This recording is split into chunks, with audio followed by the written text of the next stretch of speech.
looks. Yeah, this is how it looks. It looks very different.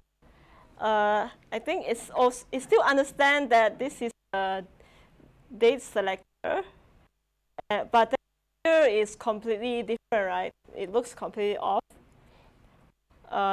It got this icon on the left, which the one from Gemini doesn't have, and it's missing the progress indicator on the right here. Yeah, so I think in terms of this task, Gemini performs better than GPT-4o. But yeah, go back to this. I think we still need to improve it because, as you can see, they don't look quite the same yet. And let's just focus on a small part. So this is also what I do, right? When I want to start on something, I first, give a big picture. And then after that, I got something, a starting point that I'm happy with. Then I can go on the small part. We can let the AI to focus on it. Okay, so this is the prompt that I give it. Let's focus on the task card. And I show the screenshot of how it looks like with the code that it provided in the previous iteration. And I said, however, the expected output shows this. And again, I give it a persona. I said, you are a detail-oriented front-end developer with a sharp eye on the tiniest detail on the UI design provided. Okay, can you compare the UI differences and suggest how the code should be instead? Okay, let's see what the model gives me. Yeah, of course, it will say, you're absolutely right. My apologies. I missed those UI details. And then it gives me the breakdown of the differences. Okay, let's see what are the differences. Okay, the progress indicator position,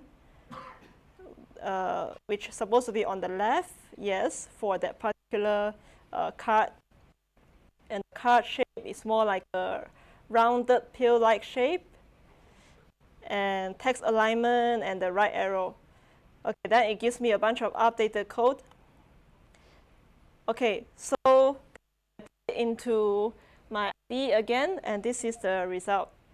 So you can notice what are the differences. Like just look at the highlighted part. So now it has put this on the left, right? And then it also added the right arrow, and then maybe some subtle changes on the text alignment. Okay, and there's also changes on the color to match it better, which I think is a nice touch. Yeah, but it still doesn't match completely. So we go on another iteration. Okay, so I said, here is a screenshot of the output. Yeah, same structure, right, like last time. And once again, here is a screenshot of the expected output, just in case they forgot about my previous conversation. And then have to encourage it a bit. So I said, oh, you're moving in the right direction. So it doesn't diverge and come up with a completely different solution, right? So I said, you're moving in the right direction. However, there are some details that do not match the expected output yet. So now take your time and look carefully. So this is also a trick that I learned somewhere. I say if you ask it to take your time, do it carefully, and then they normally give a slightly better result. So compare the two screenshots and list down what other details need to be updated. So now I take a slightly different approach. Instead of asking it to straight away give me the code, I break it down into smaller steps now because it didn't do well in the previous iteration. So now I break it down further. So this is also called the chain of thought technique, right? So you break it down into smaller steps, and then you can inspect and adjust each process as you go. Yeah, of course, it says again, oh, you're right. I missed a couple of key details. My apologies. Okay, and then here's one need to be addressed. Okay, the gaps. Yes, this is a good observation. It doesn't have a gap in the circular progress indicator, right? And it also noticed the spacing is a bit different. This I also didn't notice, but yeah, good to know. And it says, I'm still working on incorporating the gaps there isn't a built-in way, which as an experienced developer, I know this is true, because to achieve the gaps, it's not that easy. You can't use it with a built-in library. You have to do some tricks, like with custom painting. Yeah, custom painting is also correct, in the correct direction. And then it says, okay, adjusting the spacing is a quick fix, blah, blah, blah. Okay, looks, sounds quite motivated. Okay, so this is what I said, right? I said, well done spotting the differences. Just one more thing you have missed. Do you notice that the border are also roundly on the left and the right? And then once again, you're absolutely correct. I completely overlooked. Okay, so then it suggests that it wants to do this border radius and also with the box shadow, which this part is correct because you can define different radius for each side and exactly with this way. So this part, it got it right. Okay, then I say, okay, awesome. Now you can consolidate the differences and suggest how the updated implementation should look like. Okay, so now it starts to give me the complete code. And I put it into my VS Code again and run it. So I'm not sure if you notice any difference now, like the current iteration and previous iteration. Probably very, very tiny, like maybe a bit on the border radius, and that's it. And then I look at the code. So inside the row widget, I saw this comment above the circular percent indicator. It says, I'm still working on implementing the gaps. I was like, what the hell? You're still implementing? So yeah, because when I scroll down to the end, and then I found it summarized the key changes that it has added, right? And then at the end, it said, I'll keep you posted on the progress of the gaps implementation. Like, oh, okay, lor, okay, see how long you need to finish that, right? And then, of course, I have to ask, okay, are you done with the gaps implementation yet? Can you remove the comment and replace it with your implementation? And then, oh, you're right, to call me out, blah, blah, blah. And unfortunately, I haven't found a clean and efficient way. Okay. Require more time and testing. I'll leave the comment in the code to serve as a reminder. Wow, this one sounds like our colleague, right? I don't know where the LM learned it from, but it does sound like our colleague. Yeah. Then I say, okay, great that you point out the limitations. Now please go ahead and give me the implementation that you think would work, even with custom painting, because I want it to just give me the solution in the correct direction, right? Oh, you're right, let's not shy away from a challenge. Well, I haven't fully tested. Okay, good that you warned me. Here's a potential implementation. So I just replaced this with the current circular progress indicator with the gap one that they give me. And this is what I get. So yeah, the differences is probably you see the centered text is gone. The color is a bit different, but that's it. So what happened? So I said, I get back to it and said, unfortunately, there are no gaps, even with your latest implementation. Can you fix that? Yeah, so it tried to change the paint method, which I thought, oh, looks like in the right direction. But actually, it just do a minor refactoring. I think it just introduced a new variable at the top. And this is exactly the same, right? And yeah, the only thing different is probably it has added a condition if the angle is positive. So yes, there's not much difference, unfortunately. And this is what I did in the end. I was like, okay, never mind. I just go the conventional way. I go to Google, say how to create an arc with gaps in Flutter.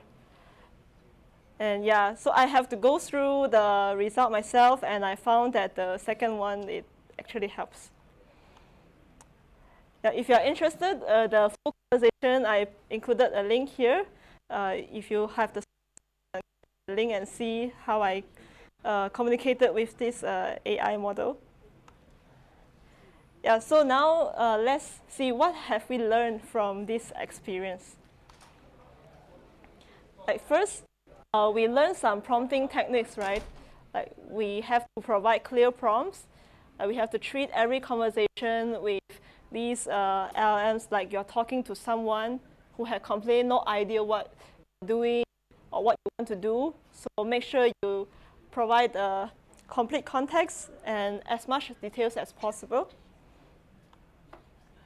And yeah, this is the template that I keep talking about. So not every element is compulsory. You can pick and choose depending on the use case that you want. But yeah, it's always good to include like a persona followed by your goals. And maybe there's some instructions, give examples, and also define what is the desired output format. Like if you want it to be structured in a certain way, like in a JSON format, it needs to have what field. So better list them all out.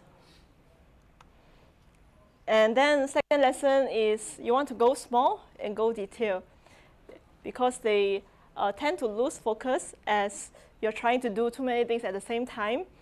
So what you can do is you can start from a big picture and you drill down to the small detail one by one. And finally, always check the answers. Like you see in our conversation just now, the answers, the code that was given, it looks correct at first, but when you actually test it out, they are not. Like it even almost got us when the regex example that you see just now, we couldn't catch that the long character is actually not that long. Yeah, always verify their answers and the assumptions. So the key message from me today is let's be irreplaceable. Let's not be one of those people who just copy and paste answers from LLMs without understanding what it's doing.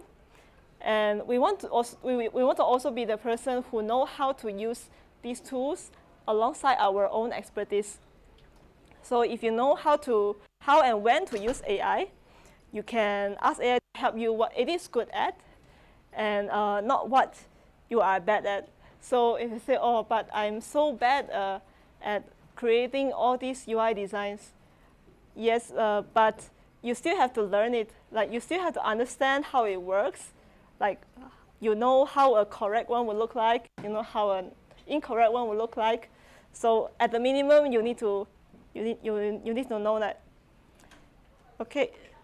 Then second one, yeah, this one I've already talked about.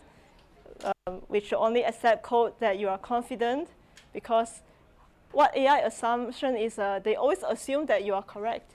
They always assume that whatever you give it to the model, it is correct. Like just now, you say, oh, you're absolutely correct. But sometimes I'm wrong. And it failed to point out that I'm wrong. So yeah, and for the solution just now, actually, I didn't go on the conversation with Gemini because it was actually going in the wrong direction. Because it's not the progress chart in itself, it's a pie chart. But it's a pie chart that looks a bit like progress indicator. So yeah, that part also tricked me at the beginning, but then as I go on, then I actually understand its actual use, but AI doesn't. Yeah. And finally, as human, we can ask questions, we can challenge solutions. So let's be a responsible developer. After each use, like after something from LLM, make sure you ask yourself, okay, do you understand what it's doing? Is it doing the right thing? What are the trade-offs that it has made? And has it taken into account the requirements that I care about? So always ask yourself these questions, and don't just take the answer blind. And yeah, that's all for my presentation today. And here you can find the slides. And also, I want to give a shout out to my company, Commerce Solutions. So we are a software vendor company. So we build custom solutions for our clients, and we have the expertise in building web apps, mobile apps, and also the AR, VR. We also look into the cutting edge solutions like AI. Like we also know how to fine tune LLMs, like what Dr. Poo has shared just now. Yeah, so if you are interested, you can check out our website and see what are the solutions that we provide, and you can always reach out to me. And yeah, thank you very much.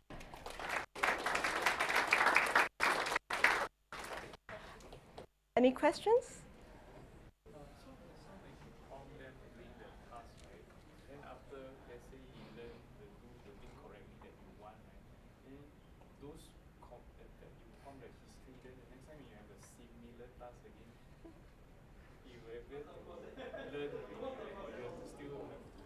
Let's say it's the same thing again, and then we see whether it's smarter the next round. So yeah, I think the thing you're talking about is something related to the memory of LLM, right? Does it keep the memory after each of our conversation? Unfortunately, no.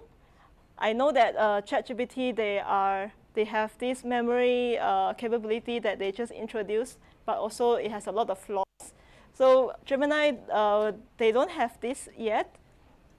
And normally when you want to repeat the task, I just scroll back up and then I copy the whole prompt. Yeah, there's no automated way that, okay, understand the context. Or if it's similar enough, you can ask in the same conversation. That's all I know.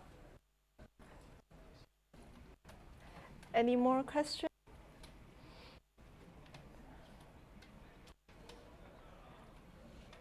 Okay, if not, then I pass the stage to the organizer. Thank you very much.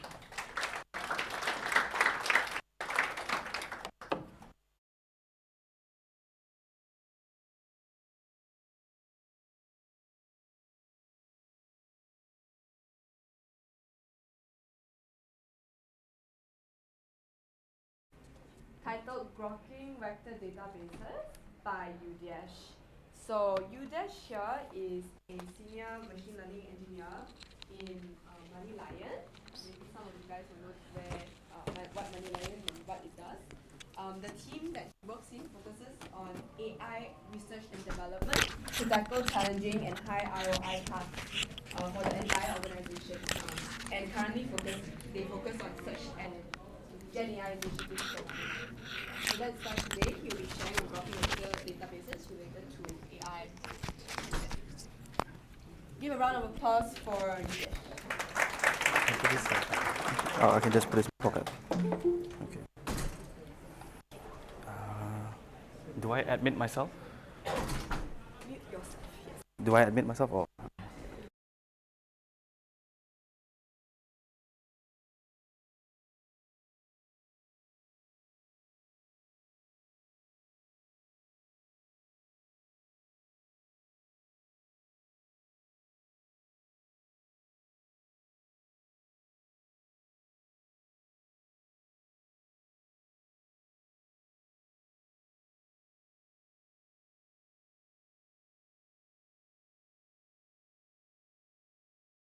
Okay. So hi everyone, my name is Yudesh. I'm a senior machine learning engineer at MoneyLion. I've been there 3 years. I currently work more on Gen AI and search. In my free time, I also am a course instructor at UpLimit. It's an e-learning platform in the US, and I mainly teach things related to DevOps, Gen AI, and MLOps. At MoneyLion, we have a unique AI structure, so our team is pretty big. But when you're mainly working in machine learning in MoneyLion, you have two core teams. One is MLS. It's this side here. So it's more tied to the product, where you're working more on algorithms and actually improving them when in relation to our product. So for example, you could be working on like fraud detection, improving our system there, recommendations, etc. And you have ML scientists and ML engineers. A complementary team to them is the MLOps team, which is our ML platform. So they mainly focus on infrastructure related to model serving, model training, etc. Making sure that we have the best quality systems in place so that we can build and scale our AI systems as fast and as best as possible. And a new team that came up this year was the ML Lab. So we never had an AI R&D team. We had an R&D team, but they were never AI focused until we recently started venturing into Gen AI and search. And this team is basically very simple. We only have 2 members, and both of us are really just focusing on very, very high ROI tasks that everybody else can't solve. They give it to us, and we are expected to, bring it out and place it back in these teams. So, yeah. And my talk today, if you don't know what groking means, it means to understand something deeply and thoroughly. So Manning, this publisher that publishes really good books on programming and AI, they have a series called Groking something. So you have Groking algorithms, for example, where you understand algorithms in depth. And so going back to my work at Moneyline, so one question, the problem statements I have to work on are very simple, but very difficult to achieve and get there. So my VP asked me one very simple question. Yiddish, what vector database should I use at Moneyline? And so I spent a good 6 weeks trying to answer that. I ran about 400 experiments across 6 vector databases, and I'm here to show you the condensed version of what we have. So a little bit of what we'll be talking to. So we'll be understanding how vector databases work, so the what, why, and how. Then we'll be looking at why would you even need a vector database in the first place. Then we'll be doing a deep dive into how they work fundamentally, looking into algorithms and all that. We'll also be looking into why is it so difficult to pick one. We'll be benchmarking a couple of vector databases. And then I'll finally end the talk with answering a question for you, giving some recommendations on what you should use. So let's take a step back. So how do deep learning models understand text? So previously, before maybe 10 years, 15 years ago, you have this, because computers don't understand text, they only understand numbers.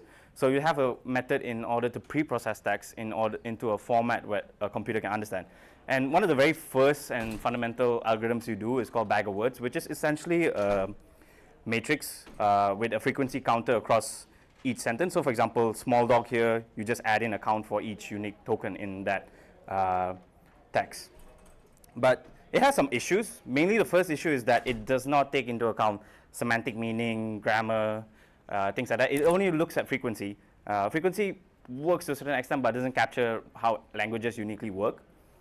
So also another thing is that one hot encodes a large vocabulary. So you could have a really sparse matrix. A sparse matrix means you can have a matrix with a lot of zeros, a few ones. And this results in very high dimensionality. So it's very difficult to store, first of all, unless you use a sparse matrix format from SciPy. Then something new came about a little bit in the early 2010s. So it's called Word2Vec. Word2Vec was a paper where they used a deep learning model to encode information about language. And in this format, it represents data in a very simple vector, which is just a list of numbers. So for example, the model is trained on understanding textual data, for example, next word prediction, and then from there, whatever is the final learned embedding, that means that model has learned all the information about language. So it captures semantic meaning, and also it has a lower and fixed dimension.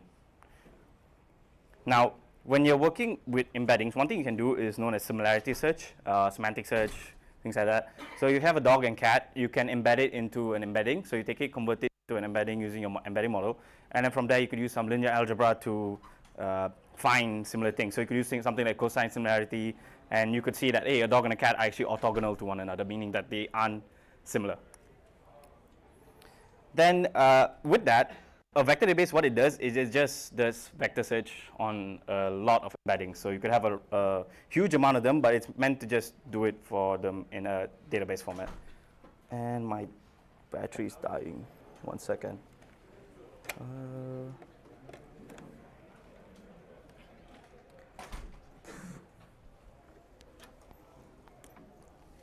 Sorry. Okay. Yeah, my battery wasn't charging. And with that, one thing that's unique about embeddings is that you can actually encode multi-modal embeddings, meaning you can take in other formalities such as not just text, you can take in images, audio, and compress it into the same format, and you can do a search across them. So which is very interesting. Vector databases are super popular. If you have noticed, here's a graph of like some popular vector databases and how they've had exponential growth across time. Ever since ChatGPT released, they really have skyrocketed in popularity. And the main thing that the main reason for it is that LLMs hallucinate. When I mean hallucinate, they sort of gaslight you into thinking the answer that they provided is correct when they're not, which gives a difficult user experience. And one way to mitigate the effects of hallucination is leveraging RAG, so retrieval augmented generation. It's where if a model doesn't have information about a topic or whatnot, what you do is you search across your vector database that has information for that LLM to use, and then you find the most similar one, and you encode that in the context. So you find the most similar thing, and then you use that in the prompt to feed into your LLM, and it gives you a better answer. So this is where you can also extend an LLM where if it doesn't have certain information, you can encode it with this method. And how similarity search works is that you have two steps. You have a data ingestion step and a retrieval step. So data ingestion is either a batch or streaming job. So you could have a lot of documents that come in, and then you have like your embedding model that converts whatever text into an embedding, and it will take that and store it in your vector database. So you could do it in a batch job or streaming. And during retrieval, how you would search over them is that you would have a query or some item you want to search across, and you would take that, convert it to an embedding as well, and then search across your vector database, and it would return like the top K items. So why would you use a vector database?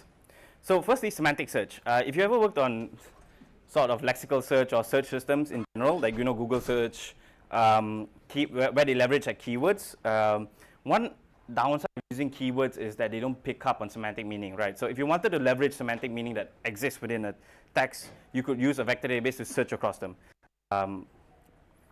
Multimodal search, so if you are at YouTube, for example, when you type in a text and you get a YouTube video back, that's text to video search. So behind the scenes, probably does leverage embeddings and vector databases. RAG, as I mentioned, this is a very interesting one, semantic caching. So if you work on a search system, like Google search, you have a search bar, and then you want to search things.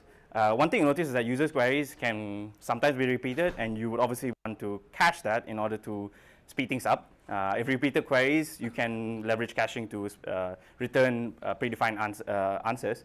Now, one thing that's interesting about search is that the search space is kind of infinite, which is very difficult. And also users' queries, even though they can be the same topic, they can have different ways of representing it. So if you see on the diagram on the right, what are the ingredients of a pizza if you're like having a Google search system? If you just use like a normal caching system, it always works on an exact match. So it has to be a one-to-one match. If you remove the question mark, like on the second example there, it would result in a cache miss. But if you use a vector database to search over the most similar items, you could have increased cache hit rate. And if you notice there, all the different variations of the initial user query can change, but semantically they mean the same, so you can have a cache hit. Now, how do vector databases work? Okay, let's say you encode your data into a higher dimension. So this is a two-dimensional space, so you have x and y axis. And you have a blue dot, which represents your user query when you're searching over. And then what you would do is, naively, is you would go through every single item in the high-dimensional space in your vector database, and you would just search across them. And you compare them and try to find the most similar items, for example, using cosine similarity. You can use different types of methods, but normally use cosine similarity. And after you go through everything, you would come to this situation where you have these 5 green dots, which are the 5 most similar items. But one thing with that is that, well, it's scales quadratically, right? You go across every item, and you do a distance metric comparison. What ends up happening here is it's very slow. If you have like a billion items to search across, it becomes very, very difficult to do it and do it fast. So traditionally, how you speed up things in databases, if you use Postgres or something like that, you have indexing, right? You have a separate algorithm, or sorry, data structure to store lookup table to go over your database. For example, if you use Postgres, they have a B tree, which makes things really fast.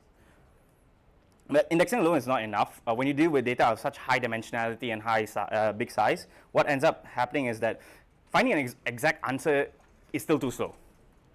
And that's why you have approximate searches coming in place. So you have nearest neighbor search that just goes through everything, and you have an approximate nearest neighbor search. So approximate nearest neighbor search, what it does is it gives you an, like a almost close enough answer, but it gives you much faster speed, but it uses more space and also takes much longer to index the data because it stores it in like a new data structure that you need to maintain. Vector databases have many different index types. So you have like hash-based, tree-based, graph-based, inverted file, etc. And I'm just going to talk about like the tree and graph-based ones, HNSW, and the graph-based ones and the inverted file. You can also subdivide vector index types into two types, which are based on compression. So you either have a flat index or a quantized index. A flat index is like you store it in the raw format. Quantized index meaning that you store it in like a smaller manner so that you save space. So we'll look at the first one, which is IVF-PQ, inverted file product quantization. Inverted file product quantization does a very simple thing. It's a divide and conquer algorithm where you take a data, you divide it into similar groups, and then you store them in buckets, and you just search across them. You don't naively split them into different buckets. You split them based on a more intelligent way, like an unsupervised algorithm like k-means clustering. So k-means finds like all the groups of neighbors together, and then groups them together, and then you store them on buckets accordingly.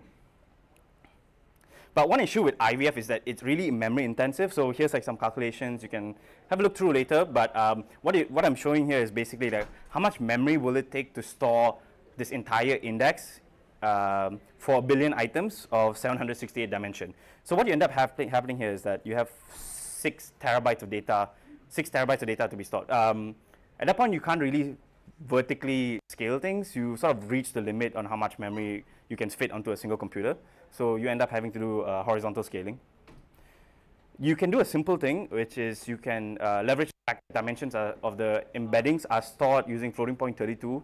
So that's 4 bytes. You can cut it down to half, so it becomes 2 bytes, and cut the space down in half, theoretically. So you get like half the space, so 3 terabytes, but still not enough. What if you want to do something where we bring down the dimensionality of the actual embeddings much more? So instead of cutting, since the dimensions are like 768, what if you could encode it into a much smaller dimensionality but maintain the same amount of information? And that's why product quantization comes into play. It's a bit complex, but you're basically subdividing things and then like grouping them together in order to have a much smaller dimensionality for your embedding. And with IVF-PQ, you actually end up having a 100x memory reduction.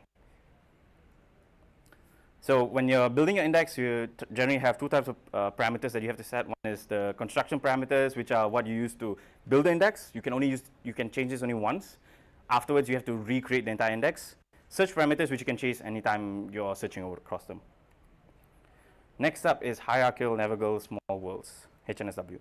So if you ever heard of linked lists, the data structure where it's very effective to sort of add in items, so it's very fast to add in new items, but it suffers one thing in that it's really slow to search through things. So a probability skip list is like a layered linked list where you can search through things much faster while maintaining that fast adding in of new items.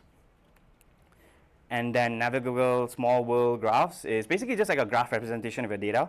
And you can combine the two in order to formulate hierarchical navigable small worlds.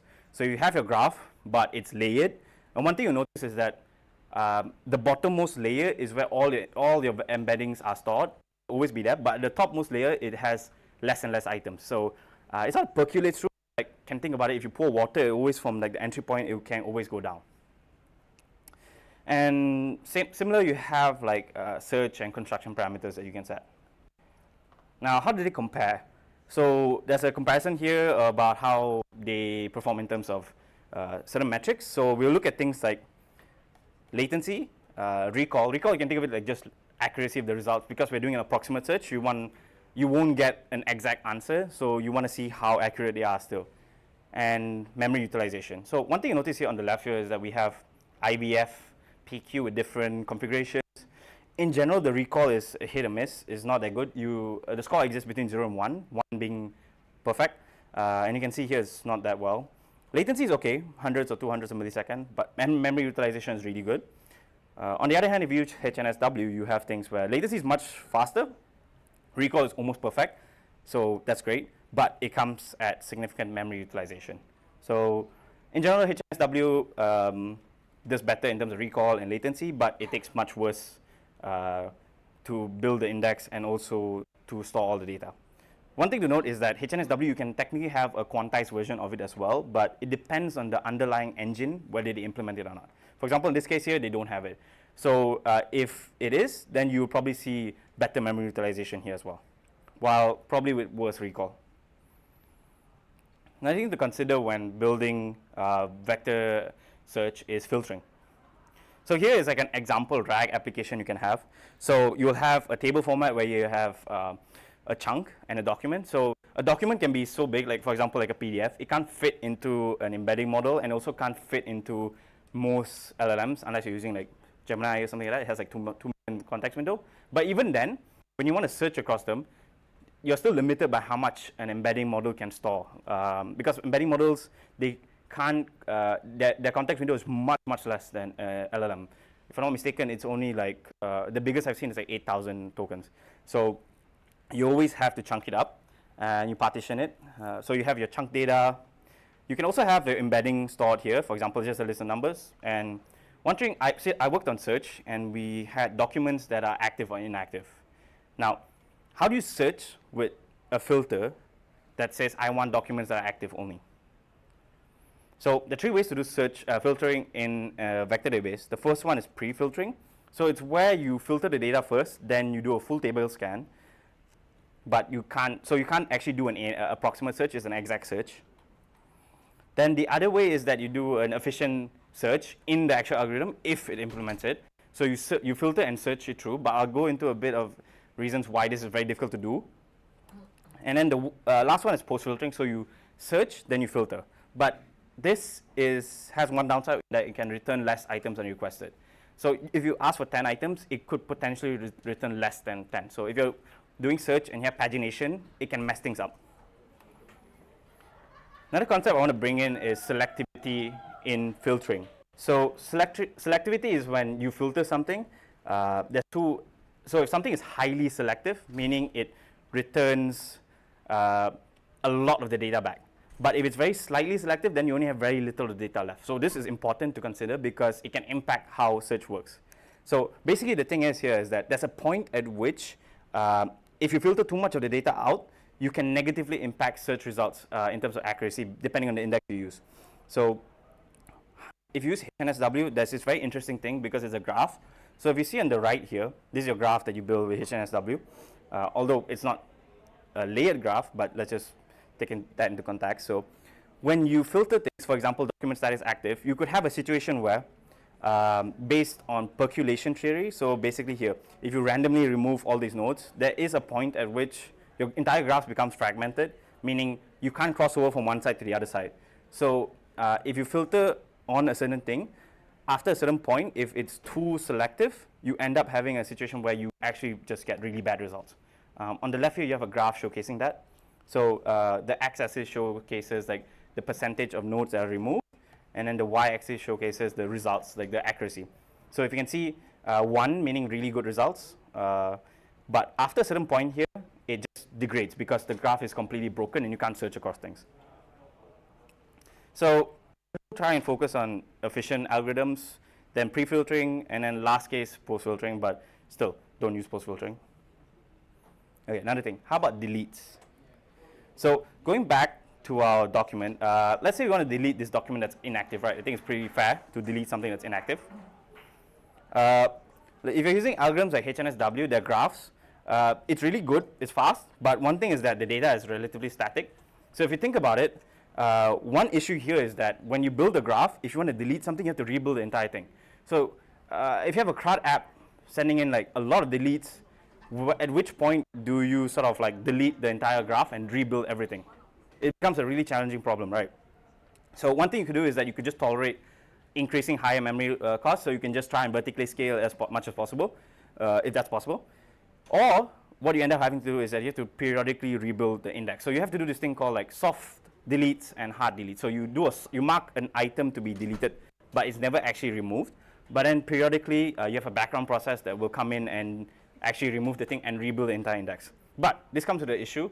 When you do this, the entire index will be down. That means you can't query the database table. So what ends up happening is that you have to create a copy of it and sort of maintain two states and do this blue-green deployment, which is mind-boggling difficult.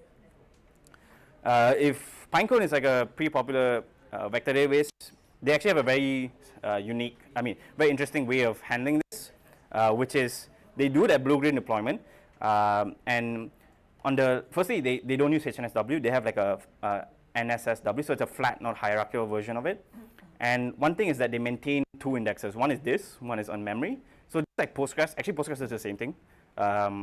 You write everything into a database page in memory, and then after the memory buffer fills up, so when there's no enough space to store things in memory, you flush it to this. And this is exactly how Pinecone does it. Why is picking a vector database so difficult? First of all, there's so many. Like I lost count how many of them there are. Another thing is that every time I look at something, they always have a blog post saying they're the best vector database out there. Another issue I faced when doing this was bias in vector benchmarks. So you always had the situation where a vector database company would release their own benchmarks and then they would be the first one. So for example here, this is Zillich, having their own benchmark that's open source. But you see every time it's always Zillich being first, so they're first place here. Another one is MyScale, which is like a vector database built using Clickstream. I forgot, what was it called? ClickHouse. And it published the fact that it was the best in it as well. So a bit hard to have some confidence in it. Now, let's get benchmarking. So what frameworks are there? So one of the most famous ones is Big ANN Benchmark. So it's been around a couple of years. So in 2023, they had like this competition where any vector database company could come in and submit their implementation and benchmark their own to have like this standardized way of showcasing results. But I had a lot of issues trying to use it. Firstly, one, there's a drift in the API implementation when doing search. So for example, here is how filtered search works. There's like this weird PSY2 filtered index wrapper. Okay, this is for Pinecone, by the way. You look at the official Pinecone documentation, like the API, don't do filter search that way. It's just a query, and then you pass in a filter with like a dictionary mapping. That was one issue. Another one was that, first of all, some of the implementation code was really complex. Like, I think I know Python well enough, but some of the implementation was, I spent a couple of days trying to understand, I couldn't do it. So for example, here is Phase, so Facebook AI Similarity Search, that implementation of how they do filtered search. And the main thing I found was that a lot of vector databases don't actually support filtering. So what they end up doing is like this black magic where they encode filtering metadata logic into the embedding itself, and then they search adding in that information. So when I looked at this, I was like, sure, this is great, but this is not what I would use in production. So I needed something else. And that's why the Big ANN, there was an alternative from Quadrant, which was forked by MyScale, so this vector DB benchmark. And if you look at the implementation for Pinecone, it's exactly the same as the API. So it was what I wanted. And in their use case, they had a data set called the Leon 2 billion image. So it's like an image data set with some metadata that you could filter on. And what they ended up doing was they filtered it down to 5 million. And then they encoded that using an embedding model. And they added in like uniform distribution to filter on. Like, for example, probability is 0.01. And in my benchmarking setup, so what I did was I had this cloud environment that had 96 GB of RAM, 48 CPUs, and 500 GB of space. And I used like Zillich, Pinecone, LanceDB, Quadrant, PostgreSQL, and whatnot. And I did two types of searches. So one was one was filtered search and one was regular search. I only benchmarked data ingestion once. I did a hyperparametered search across different search parameters to try and figure out the best combination. I I use a single node on each of these databases as much as possible, although some of them were a bit difficult. I try to keep costs at about $1,000 a month per vector database. And I also try to use efficient filtering if available. Some metrics that you care, like quantitative metrics, firstly, latency throughput. I'm sure a lot of people are quite familiar with that. But there are other ones like mean precision. So for example, your precision, it's just like accuracy of the results. And then another one that's interesting is during ingestion, you want to make sure you check the index build time. So the index build time is really important. If you have a lot of data to like backfill, if it takes too long, it can hamper your speed of iteration. So some other qualitative factors that I was looking at, sorry, this misspelled. So when you're doing RAG systems or vector search, it's not just that you do vector search. Vector search is not like a panacea, you use it for everything. There are situations where you want to combine it with lexical search, like normal search, and you have something called hybrid search. So you want to make sure your vector database supports that as well. Does it support CRUD operations? Very fundamental thing. Can it support large-scale parallel write? So if you have a lot of data that you need to backfill, can it do it concurrently and fast? Is it ACID compliant? So is it atomic, consistent, isolation, durable? Does it support efficient filters? And lastly, does it support distributed operations? Because if your data is too big and you can't fit it on a single node, you have to horizontally scale it out across the multiple nodes.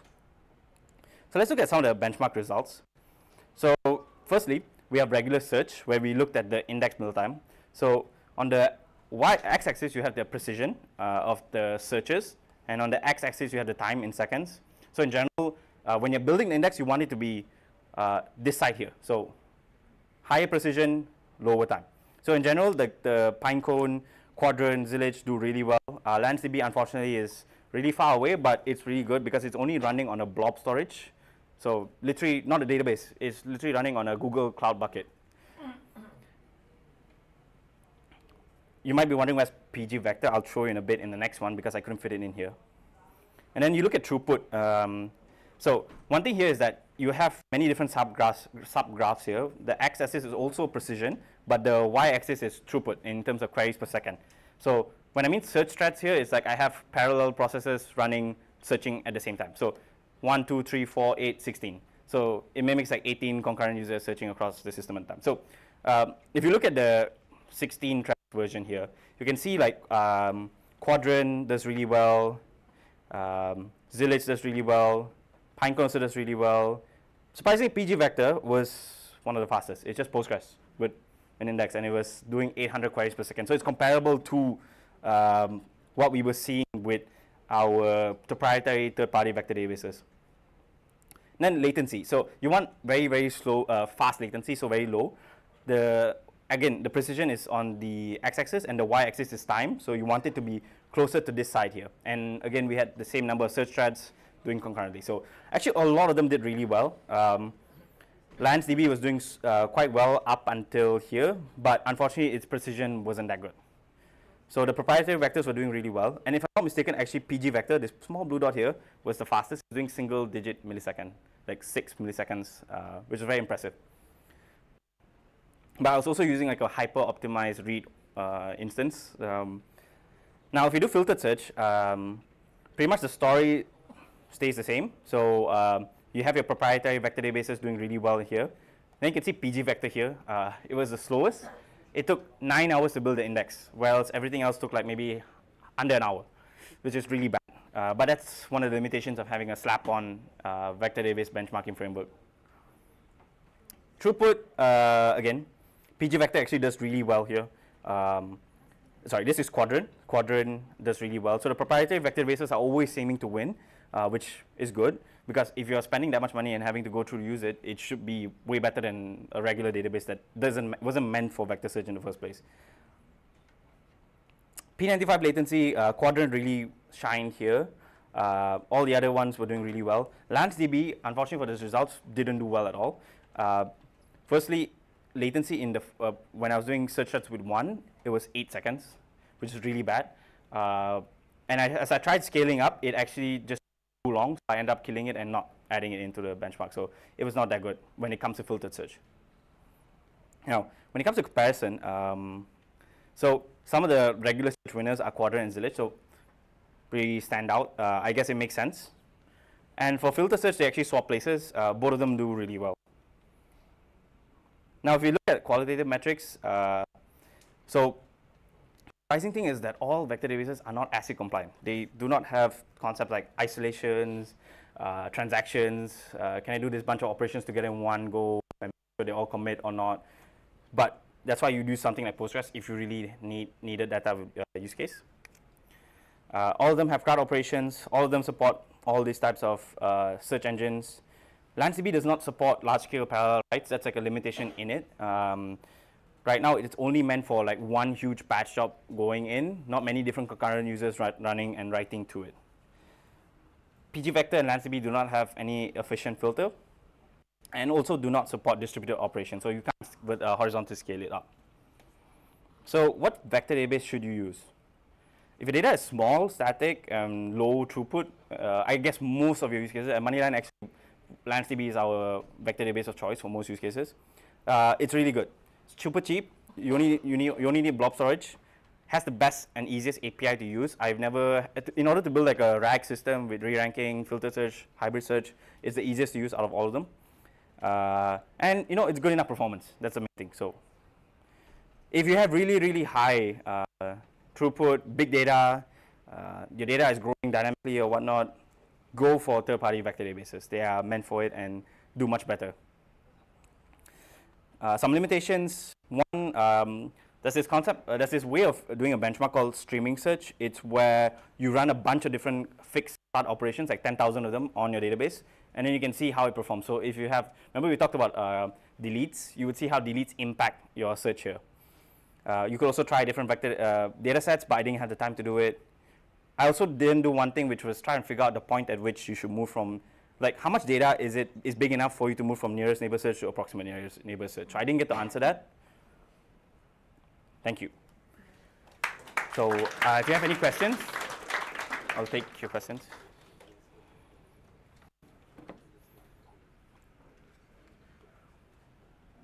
Any questions? Yes.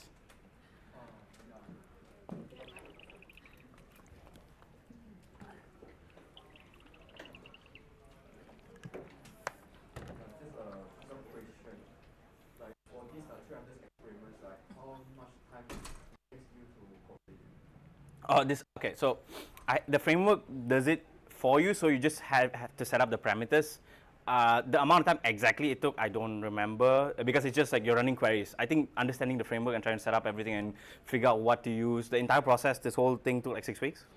I was working on it mostly, yeah, on my own. Yeah. All right, thank you. Yeah.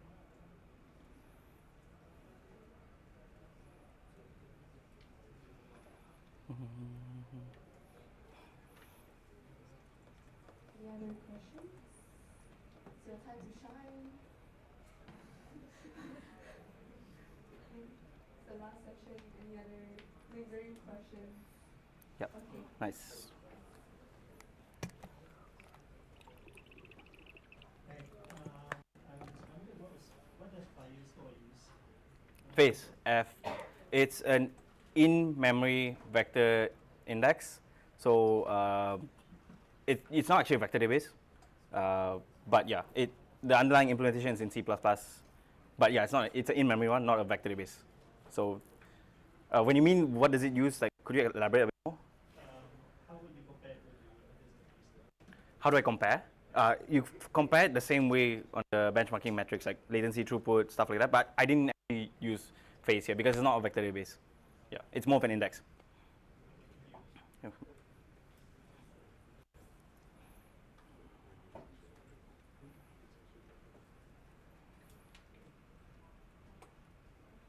Okay. Cool. Questions? Don't be shy. No questions. Okay. See, it takes time for you guys No. to be.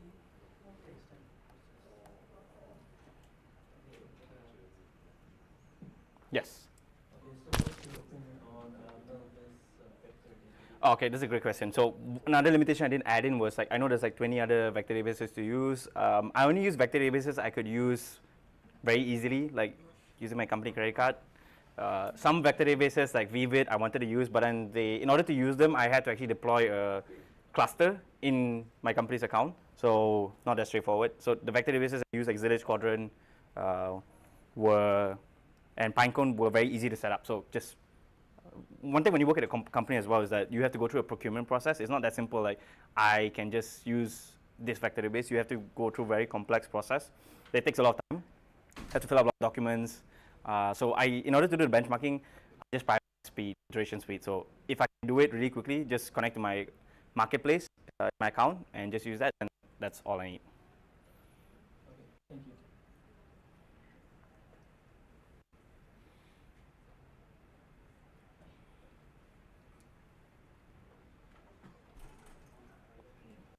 Okay. Okay. Any other questions? Maybe you're thinking in your head. You can ask me outside as well. Yeah, you can ask Yudesh outside. Yeah, but I think that's all for the session today. Thank you very much, Yudesh. Okay, so now we're about to do a closing. So before we do the closing together, can we get the people